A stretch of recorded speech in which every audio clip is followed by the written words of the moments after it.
Jumpa lagi dengan Madam. Semoga kalian sehat dan bahagia.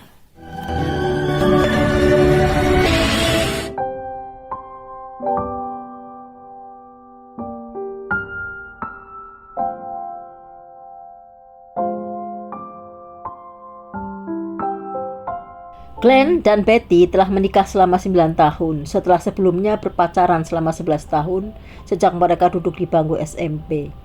Glenn melanjutkan kuliah di Fakultas Kedokteran Gigi. Setelah lulus, dia kembali ke kampung halamannya di Wilkes-Barre, Pennsylvania, membuka praktek sebagai dokter gigi. Dia membeli rumah di depan rumah adiknya Neil di Birch Street. Glenn dan Neil adalah kakak beradik yang benar-benar seperti kembar. Tidak bisa terpisahkan.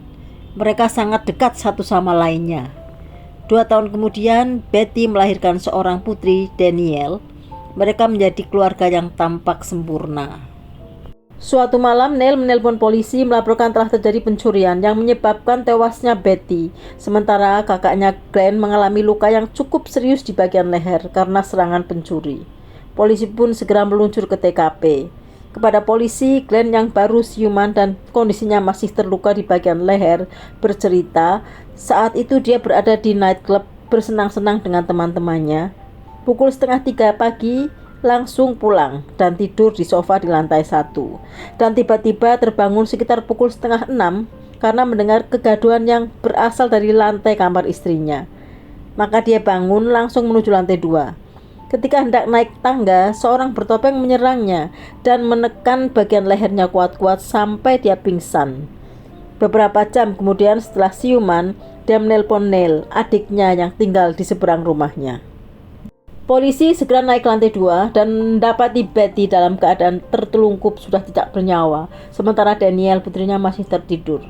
Hasil investigasi TKP menunjukkan tamu tak diundang itu masuk dengan menggunakan tangga ke kamar lantai 2 di bagian belakang, kemudian melepas jendela sehingga jendelanya terbuka, lalu masuk dan langsung menyerang Betty yang tertidur dengan Danielle.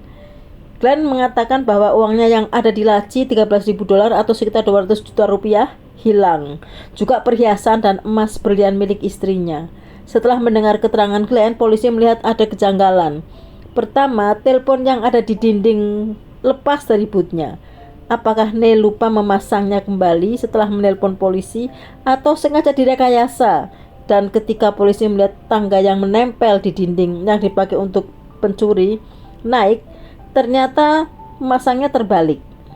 Dan anehnya lagi, tidak ada jejak tangan atau sidik jari di sekitar jendela. Namun yang membuat polisi bertanya-tanya adalah mobil Glenn.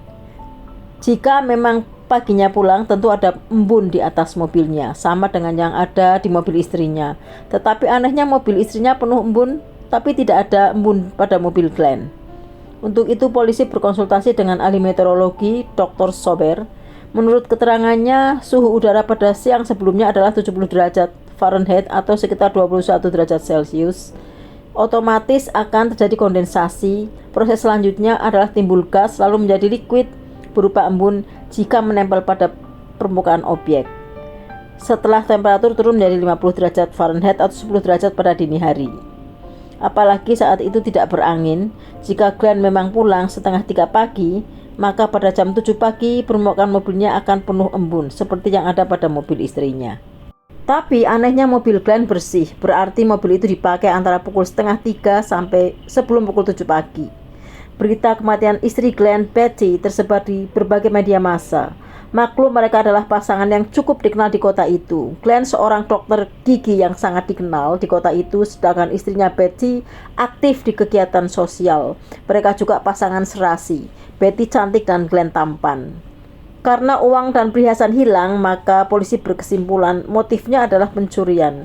Hasil otopsi, Betty mengalami luka yang cukup serius di beberapa bagian tubuhnya dan menurut dokter forensik yang memeriksanya, korban melakukan perlawanan yang sangat maksimal antara hidup dan mati sebelum akhirnya meninggal dunia. Ini dibuktikan dengan adanya beberapa serat berwarna hijau di kukunya yang dimungkinkan berasal dari pelaku.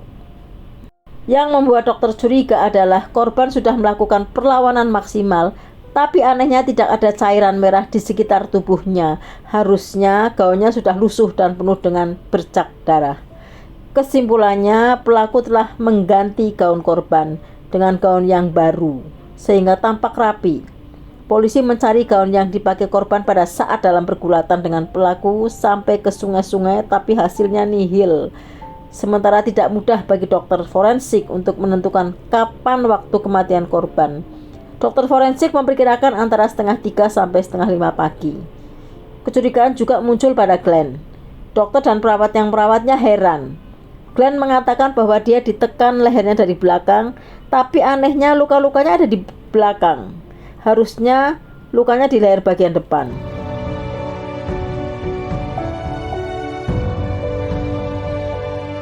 Neil juga ditanya bagaimana posisi Betty dan putrinya Daniel saat kejadian. Neil menjawab tidak tahu karena tidak ke lantai 2. Ini sangat aneh. Ketika ditanya apa dia terlibat dalam kematian Betty, dia mengatakan tidak. Tapi ketika diminta untuk melakukan tes uji kebohongan, dia menolak. Karena polisi ingin membandingkan keterangan Glenn dan keterangan Neil, Neil diminta datang ke kantor polisi untuk mengklarifikasi, dan dia bersedia. Namun dalam perjalanan mengalami kecelakaan. Dia ternyata bertabrakan dengan truk.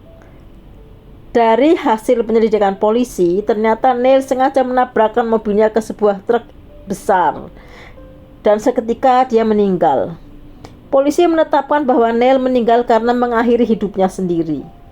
Polisi menduga penyebabnya perasaan bersalah karena harus menutupi kejahatan kakaknya dan berbohong kepada polisi. Kejadian ini cukup membuat polisi kecewa dan syok. Harapan untuk mendapatkan informasi dari Neil yang sangat penting sudah tidak bisa. Karena Neil sudah meninggal dan tidak bisa ditanyai. Polisi berasumsi bahwa Neil tahu apa yang sebenarnya terjadi pada Glenn dan istrinya. Polisi mengira bahwa waktu Neil datang, Glenn sudah menghabisi istrinya, dan Glenn meminta tolong Neil, kamu harus menolong saya, kita harus merekayasa seolah-olah ini adalah pencurian. Dan Neil tidak bisa menolak keinginan kakaknya itu. Dia juga yang diminta Glenn untuk memukulnya di bagian belakang kepalanya. Atas dasar beberapa kejanggalan, polisi menyelidiki kehidupan pribadi Glenn. Ternyata ditemukan bahwa Glenn ada affair dengan asistennya. Ketika sang asisten dikonfrontasi, dia mengakui bahwa mereka memang ada hubungan, dan asisten itu berharap Glenn meninggalkan istrinya lalu menikah dengannya. Namun kemudian dia menyadari bahwa itu tidak mungkin, karena ternyata Glenn juga punya affair dengan seorang instruktur senam di kota itu. Tiap hari mereka bertemu di sebuah motel. Dalam satu hari Glenn akan berkencan dengan asistennya dan kemudian dengan sang instruktur senam. Setelah itu baru pulang. Dan sahabat Betty juga bercerita kepada polisi bahwa Betty sudah tahu affair suaminya dengan asisten dan sang instruktur senam. Tiap hari dia pulang pukul 2 pagi, tidak pernah memperhatikan dirinya dan keluarganya, dan Betty ingin mengakhiri pernikahannya. Temannya menyarankan sebelum bercerai sebaiknya kamu tanyakan kepada suamimu apa yang dia inginkan. Polisi berkesimpulan malam itu Betty sengaja menunggu kedatangan Glenn untuk minta cerai. Begitu sampai rumah, Glenn langsung ditanyai Betty, dan terjadilah pertengkaran antara keduanya. Glenn emosi lalu menghabisi Betty. Mengetahui Betty sudah tidak bernyawa, Glenn menelpon Neil. Kemudian mereka mengatur bagaimana kejadian itu direkayasa seolah-olah pencurian. Untuk menghilangkan jejak, Glenn mengganti baju korban dengan baju bersih agar tidak ada sidik jarinya, juga membersihkan tubuh korban. Glenn keluar membuang baju korban. Itulah mengapa permukaan mobilnya tidak berembun. Setelah pulang, mulailah drama yang direkayasa dimulai. Neil menelpon polisi. Untuk dapat menjerat Glenn ke penjara, polisi harus mendapatkan bukti valid. Berdasarkan dugaan mereka bahwa terjadi pergulatan, polisi meminta ahli FBI untuk menyelidikinya. Hasil investigasi dari FBI, serat biru yang ada pada kuku korban sama dengan kain jeans yang dipakai oleh Glenn pada saat terjadinya peristiwa itu. Kemudian di TKP, di kasur, ditemukan adanya rambut yang sangat tipis. Ternyata struktur rambut itu sama dengan rambut Glenn. Dengan semua bukti itu, akhirnya Glenn ditangkap oleh polisi dengan dakwaan menghabisi istrinya sendiri tanpa direncanakan. Meskipun dalam persidangan Glenn terus menyangkal, namun bukti-bukti yang sudah dikumpulkan polisi memberatkannya. Dia dijatuhi hukuman penjara selama 20 tahun. Sekian dulu guys, semoga kita bisa mengambil hikmah dari cerita ini. Dan terima kasih sudah menyaksikan.